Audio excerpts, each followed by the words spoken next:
Congratulations, James. Cheers, thank you. Big win tonight over the world champion and world number one. How do you assess the performance? Lapsy daisy, very lucky. But I disagree with what Wayne MARDLE said. Apparently it was all my luck and nothing to do with ability. So yeah, I was just really happy, you know. And me and Luke knew we had a battle on, to be fair. And stabbed my finger on my dog. Bit of blood there, you know. But yeah, it is what it is, and move onwards, you know. I think I was unlucky against what's his name? Mickey Mansell. Yeah. I believe I was probably the better player in that game, and he got a touch of luck. So it is what it is. Still in, luckily, and yeah, I think most of my frustration goes towards Mickey Mansell, you know, and not personal, but you know, it was his slow approach to the dartboard and his slow walking back and all that stuff, you know.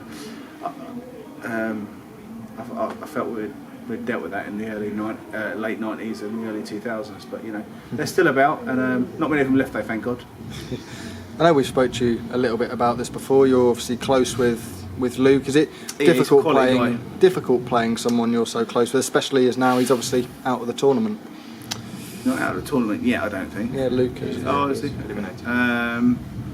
So yeah, the factual information of Luke is he's the best player in the world, and he's a shiny hope for people and fans around the world. You know, I don't think he can. You know, I don't know what if I don't know if he's got any. Because we always gone about like, oh, people winning and losing games. I believe he's got a little bit of personal things or something going on outside of this game, because it just hasn't been himself, or is he just having time? I don't know, you know. But it feels like it wasn't quite the Luke, but it wasn't quite me, was it? No. So you know, I had 103 last night. I probably had about 73 tonight. So yeah, it's kind of a way to win, you know. But you know, I was quite fortunate, you know, and I got a few more legs than he did. Thank you, James. Congrats on the win. Thank you very much. As we've spoken before, you've had a resurgent, James, for quite a while. Is this another sign that you're going in the right direction? I think it's a bit lapsy-daisy, Phil, there. But it was an important win. Lapsy-daisy of reporting. I've been doing all right for 6 months, so I'll always be honest with you. And you always call me.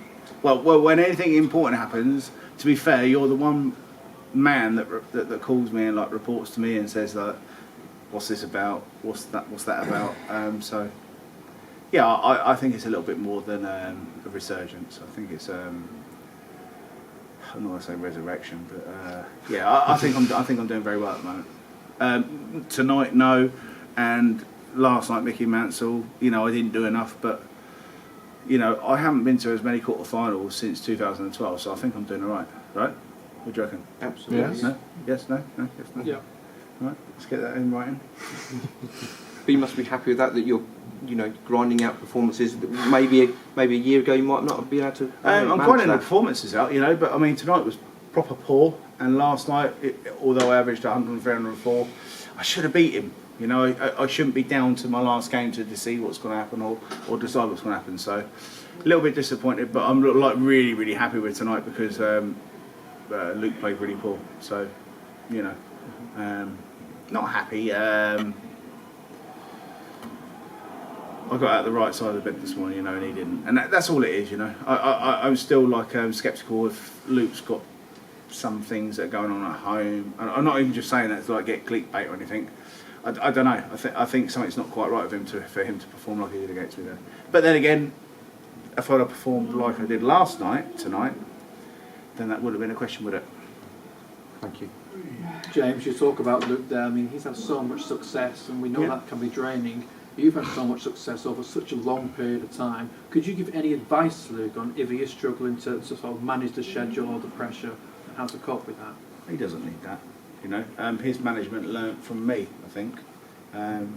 Jason Tane, which is probably commercially the best management in the game, and I believe that their learning curve started from me.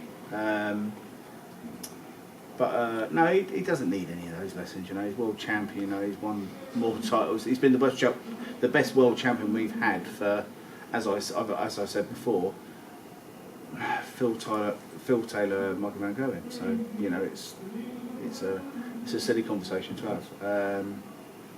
I think he is like literally the third best world champion we've had at the moment. As good as Gary Anderson is, as good as a few of the others were. You know, we've always craved, and Eric Bristol always said, we want a world champion that wins tournaments after world championships, and this is the first one that's done it. So yeah, it's good. You spoke about your form the past 6 months. It has been good. Yeah, it's all right. How close are you to the best version of James Wade, do you feel? It's nothing to do about the best James Wade. It's about putting players that are so-called good players under a little bit of pressure. And do you feel like you're doing it? No more complicated than that. And do you feel like you're doing that at the moment? Doing all right. Playing average darts, and I've been to more quarterfinals than ever dart player apart from Luke Humphries. So It's not you bad. make your mind up from that, you know. But I'm never ever going to set the world in fireworks and stuff.